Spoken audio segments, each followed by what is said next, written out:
Lo están acusando a usted y a su gobierno de conspirar para matar al presidente de Venezuela. A matarlo allá. Pero la acusación está en la prensa, mire, le traje el Sí, periódico. pero eso es él, yo no. Esto es lo que acaba de decir el presidente Chávez. Hay gente de ese gobierno, se refiere a usted, ministros, incluso hay gente con mucho poder en el gobierno dominicano que... Telefónica entre Pedro Julio Goico Guerrero con el señor Pierre Cancin en Haití, donde según el gobierno dominicano y haitiano se aupa la idea de desestabilizar el gobierno de Michel Barthélémy. ¿Del ex informante de la DEA? Sí, cómo no, y confirmar si fue, porque Dodov tiene una particularidad muy interesante en el caso de la muerte de Jovenel Moïse, porque desde su casa, que no está muy lejos de la residencia donde vivía el presidente, no fue extraño que ahí se concentraran una serie de vehículos que fueron en 4 vías que llegaron a la casa del presidente. Y todas estas revelaciones y la partida de Dodov hacia República Dominicana no deja de ser coincidencia, porque no lo es. En las sombras del Caribe, donde las playas esconden secretos más oscuros que sus noches, una red de poder, traición y tráfico ha tejido una historia que pocos se atreven a contar. Esta es una de ellas. 11 de septiembre, 2003. Mientras el mundo recordaba los atentados en Nueva York, Hugo Chávez hacía una acusación explosiva. El gobierno de República Dominicana, entonces liderado por Hipólito Mejía, habría planeado eliminarlo. ¿La razón? Chávez estaba desbaratando rutas clave del narcotráfico que conectaban Venezuela con la isla. Rutas donde, según informes de inteligencia estadounidense, altos mandos dominicanos tenían participación directa. El gobierno de Chávez empezó a ser un obstáculo. Sacó a mafias del negocio. Y eso no se perdona fácilmente. 9 años después, el 13 de abril del 2012, la historia se repite. Michel Martelly, presidente de Haití, denuncia un intento de asesinato. Otra vez, las miradas apuntan a República Dominicana. Otra vez, el dedo señala a un sector político con nexos turbios, esta vez, el PRM. Y en el centro de todo, un nombre, General Pepe Goico. ¿Coincidencia? ¿O patrón? Según fuentes del submundo, el tráfico de droga era, nuevamente, la causa. Haití había tomado control de rutas claves, y en República Dominicana, eso no cayó bien entre ciertos sectores oscuros del poder. 8 de enero, año desconocido para muchos. Rodolphe Haar, un empresario árabe haitiano, uno de los principales sospechosos en el asesinato del presidente haitiano Jovenel Moïse, es encontrado escondido en República Dominicana.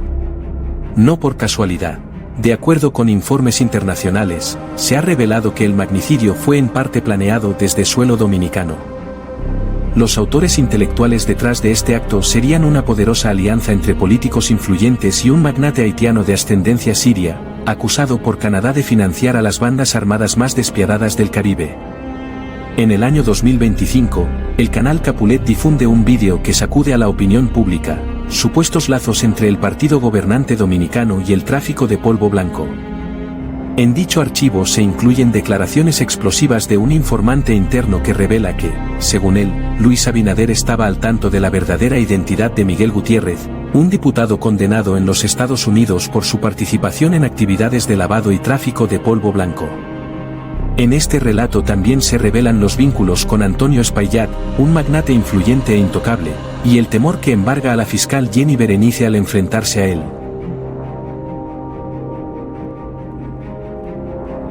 Advertencia: todos los hechos aquí presentados son presuntamente y alegadamente, hasta que un tribunal competente determine lo contrario. Por razones de seguridad, el equipo detrás de esta producción teme por su integridad y la de sus fuentes. Este es un documental que quizás muchos quisieran que nunca vieras. La información proporcionada se basa en testimonios y documentos que podrían ser considerados sensibles o peligrosos. Cualquier intento de interferir con la difusión de este documental será considerado una violación grave de la libertad de expresión y un atentado contra la verdad.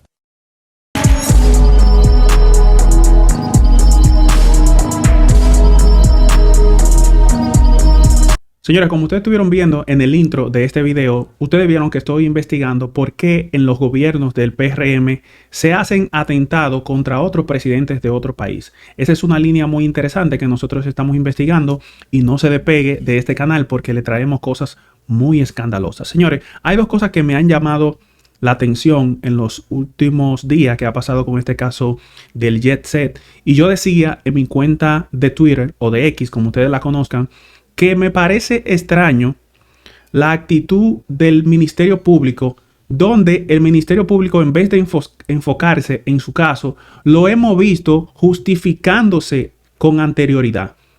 Hemos visto donde Wilson Camacho sale diciendo que la procuradora, que el Código Procesal Penal, y hemos visto a la propia procuradora diciendo que hay que modificar el Código Procesal Penal, y lo que yo no entiendo es de que parece ser, y no digo que no entiendo, sino que me queda claro, que el Ministerio Público lo que persigue es, cada vez que da la cara ante la prensa, justificar a Jenny Berenice, justificar lo que va a pasar, diciendo que hay que modificar el Código Procesal Penal, porque esto es estúpido, señores. En ninguna parte del mundo, en ningún caso importante, e incluso en el caso de Estados Unidos, con el caso de O.J. Simpson, nunca vimos el Ministerio Público hablando de que había que modificar el Código Procesal Penal. Porque parece ser que el propósito de lo que tiene que ver con República Dominicana y lo que está pasando es de que ellos de antemano saben que el gobierno le ha impedido investigar y que ellos no pueden hacer nada. ¿Y por qué yo digo esto? Porque, sencillo, nosotros hemos visto como en el caso de Jean Alain, un procesado que se odia, que se le tiene tirria, ese señor duró 2 años preso. Pero aparte de que duró 2 años preso, tuvo que durar casi 1 año más preso domiciliario y otro tiempo adicional con un grillete. Casi 4 años bajo un proceso de medida de cohesión. Entonces, ¿por qué el Ministerio Público no puede hacer lo mismo? Si el Ministerio Público lo ha demostrado con otros opositores del gobierno que ellos pueden hacer ese tipo de cosas. O sea, pero lo que hemos visto es que el Ministerio Público se ha querido justificar diciendo que hay que modificar el Código Procesal Penal, pero hemos visto que hay muchos presos que tienen hasta 5 y 6 años presos en medidas preventivas. Entonces, lo que nosotros estamos viendo es que me llamó la atención algo que dijo Julio Martínez Pozo, y esto es preocupante, y también lo decía en mi video anterior, de que quien resolvió el caso, quien motivó a ir a juicio fue Gregory con su declaración y con su celular, porque no había investigación. No existía una investigación. Lo que movió a una medida de cohesión y movió al Ministerio Público fueron las investigaciones que hicieron los youtubers, que por eso no quieren censurar. Pero algo que me asusta mucho más es lo que dice el propio Julio Martínez Pozo. O sea, la institución, dígase RCC Media, los presuntos delincuentes se están revelando que quienes prepararon el informe de lo que pasó en el Jet Set, lo prepararon las 2 últimas semanas por presiones mediáticas, pero no estaban trabajando porque el plan era censurar a la prensa y callar todo esto. Pero vamos a ver lo que dice Julio Martínez Pozo, porque está muy interesante. Porque sabemos que estamos en presencia de 2 juicios. Uno que es el que se dirime en los tribunales y otro que es el que se dirime de cara a toda la opinión pública. Entonces, dejar por su libre el que se dirime en toda la opinión pública, hay quienes pudiéramos entender que es un error. Pero les decía que, sin embargo, a los abogados no les desagradaba para nada lo que se había presentado. Escuchen eso. Pero absolutamente para nada, independientemente de todos los absurdos que ahí estaban contenidos. ¿Y por qué no les desagradaba para nada? Porque sabían que con eso podía ocurrir lo que ocurrió en este conocimiento de medidas de coerción, que se trataba de cosas que la dejaban sin efecto de entrada, porque eran escasamente sustentadas. Escasamente sustentadas. Si algún valor tiene lo que quiero decir hoy y lo que quiero dejar asentado, es el siguiente, por todo lo que vamos a plantear. Señores, ahí murieron 236 personas. Esa es una de las mayores tragedias que ha ocurrido en este país. Y el país tiene que saber qué fue lo que pasó allí. Y las familias que fueron afectadas por esa tragedia tienen que saber y tienen derecho a saber qué fue lo que pasó allí. Escuchen esto. Y el gobierno dominicano y el Estado dominicano están en la obligación de disponer de una investigación para determinar qué fue lo que pasó allí. Señores, no se ha dispuesto de esa investigación. Lo que se ha tratado de hacer eran salidas de paso y quedó claramente demostrado allí que no se ha hecho una investigación. Señores, el presidente de la República, en una de las semanales, el día 27 de mayo, le dice para el director de Onesbie, que es la persona que él ha dicho que está al frente de la investigación, para que explique lo de la investigación. El señor dijo ahí, Madera, que en 2 semanas estaba lista la investigación. Y en 2 semanas entregó la investigación. Pero la gente creía que era un trabajo que se venía haciendo desde hace tiempo y que se venían haciendo todos los levantamientos con todas las experticias, con todas las pruebas de laboratorio e internacionales que fueran necesarias, nacionales e internacionales, para demostrar en cada caso qué ocurrió allí. ¿Usted sabe qué fue lo que pasó? Incluso en el documento, en el informe, que le decía, señores, ese informe no ha sido contrapesado. Esperen que ese informe sea contrapesado. Señores, el informe es una M que no resiste la menor evaluación técnica. En una medida de coerción, solicitud de medida de coerción, que no era un juicio de fondo, se expusieron 14 falencias técnicas de ese estudio.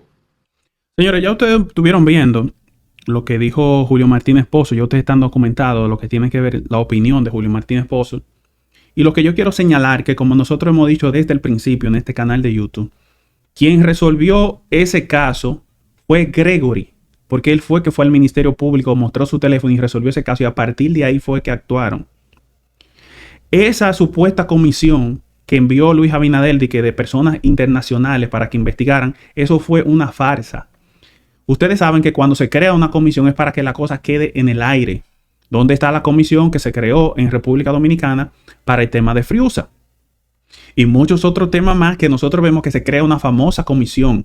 Entonces a mí me llamaba a sospecha cómo es que estos fiscales, sin ellos ser congresistas, sin ser diputados, sin ser senador, ellos, en vez de explicarle al pueblo lo que está pasando con este caso, se ponen a estar argumentando en nombre de Jenny Berenice que hay que cambiar la ley, que hay que cambiar el Código Procesal Penal. Cuando nosotros sabemos que cuando ellos quieren meter preso a una gente, lo meten en la cárcel hasta que queda a ajo.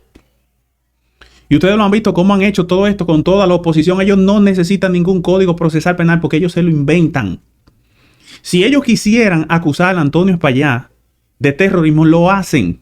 Porque ellos lo han hecho con otras personas. Cuando ellos quieren inventarse, y cito el caso que nos pasó a nosotros, a la Quinta Pata, a mí y a otras personas, que nos metieron una famosa res. Yo le digo res a propósito porque tiene que ser res de vaca, que ellos hicieron una famosa res, porque nosotros no tenemos nada que ver con ese tipo de cosas. Pero cuando el gobierno quiere crear expedientes falsos, cuando quiere sustentarse en cosas falsas, ellos se lo inventan. Ellos mismos pudieron haberse inventado que Antonio Espaillá hizo esto, que lo otro. Pero lamentablemente, lo que nosotros estamos viendo es que este Ministerio Público y el gobierno está transado para proteger a Antonio Espaillá. Y esto es lo lamentable. Señor, y que yo quiero también recordar. Yo también les quiero recordar unas declaraciones que habría dado Guido Gómez Mazara en el pasado, que yo también estoy investigando este tema, donde Guido Gómez Mazara decía que Luis Abinader e inclusive muchos miembros del PRM, él dijo todos, se refirió a todos, y por eso que cuando él generaliza involucra incluso a Luis Abinader, dice que Luis Abinader sabía muy bien de las actividades que se dedicaba a Miguel Gutiérrez, o sea, quién era y a qué se dedicaba este diputado que fue arrestado en Estados Unidos. Y nosotros no sabemos si el nerviosismo que tiene Luis Abinader con que cada vez que Marcos Rubio va a República Dominicana, el hombre se pone tembloroso y sudoroso, se debe a este tipo de cosas. Escuchemos lo que dijo Guido Gómez Mazara. Gómez, conseguirlos y cuál es su posición con lo difícil que está conseguir los recursos de campaña con los sectores oscuros de nuestro país, sobre todo los temas de narcotráfico, corrupción, juego de azar, compromisos políticos, digamos, que no son bien vistos para eso y que cuando usted gana las elecciones con eso de una forma u otra, tiene que cumplir. ¿Cuál es su posición con respecto a cómo conseguir sus recursos? Hago la comparación. En Estados Unidos hay techos de aporte. Lo que se ha generado en el sistema político norteamericano es algo que se llama el PAC. Entonces uno le puede coger un chin de dinero de droga a uno que vende en una esquina, es permitido y allá. No, a ellos le ponen techo a la contribución. En el caso específico de la República Dominicana, como conciencia crítica, lo hago.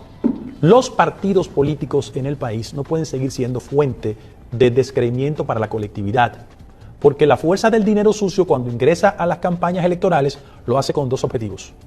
Procurar protección, en primer lugar, y contribuir a una victoria que al final de la jornada termina hipotecándose a esos sectores. ¿Qué yo creo? En el caso específico mío, yo tengo plena conciencia de cómo el Partido Revolucionario Moderno ha sido estremecido porque figuras electas de mi partido, como en otros partidos, procesos tanto en República Dominicana como fuera de aquí, han demostrado que el origen de ese dinero es sucio. Y si las élites de los partidos hacen un ejercicio de hipocresía público, todos ellos sabían ese dinero. Porque no es verdad que mi partido no sabía del diputado de Santiago. No es verdad. Y decirlo públicamente es un acto de hipocresía. Si hubiese sido una persona vinculada conmigo, me lo publican en todos los periódicos. ¿Es una práctica nacional? No, pero está mal, está incorrecta. Digo, de todo el sistema. Pero está mal y está incorrecta. ¿Y de dónde queda? Señores, ya ustedes vieron cómo Guido Gómez Mazara reveló que su partido, y esto incluye a Luis Abinader, todos sabían a qué se dedicaba y qué hacía Miguel Gutiérrez. Para nadie esto es un secreto.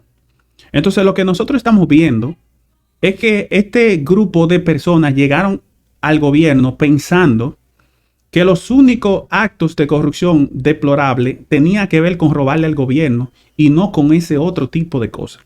Lo que me llama a cuestionar la riqueza de todas esas personas que tienen que ver con ese partido, porque si usted en su moral y en su psiqui usted entiende que una persona que se hizo rica a través del tráfico de polvo blanco, usted entenderá que lavarle dinero y coger el dinero lavado que viene desde Haití, desde esos haitianos árabes, sabemos que usted también se presta para ese tipo de cosas.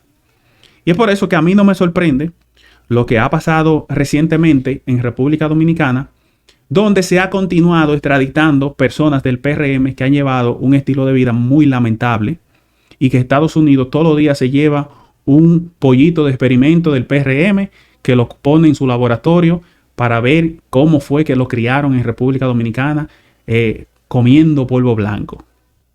Y esto es muy lamentable porque estas son las personas que están persiguiendo youtubers y que quieren censurar youtubers y son unas personas que están altamente vinculados a este tipo de negocio.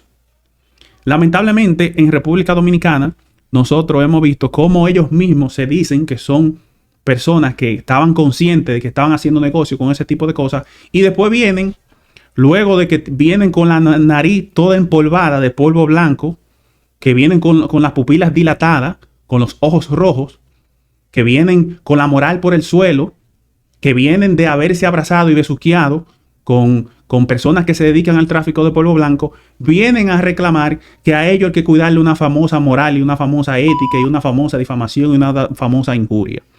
Un partido de narcodelincuentes políticos lavadores donde se puede encontrar de todo tipo de cosas.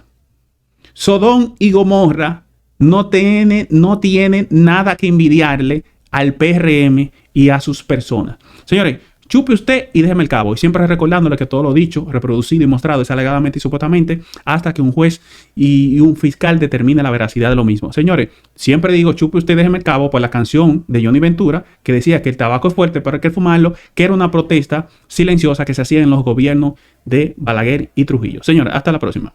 Hacia República Dominicana. Los grupos de aquí se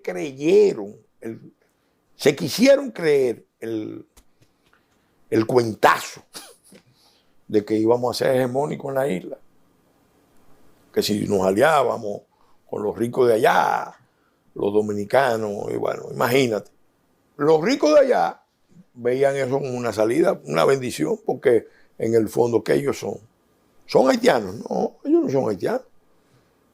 Tienen nacionalidad haitiana y algunos tendrán sentimientos haitianos, no digo que no. pero fundamentalmente ellos son grandes empresarios y sobre todo empresarios.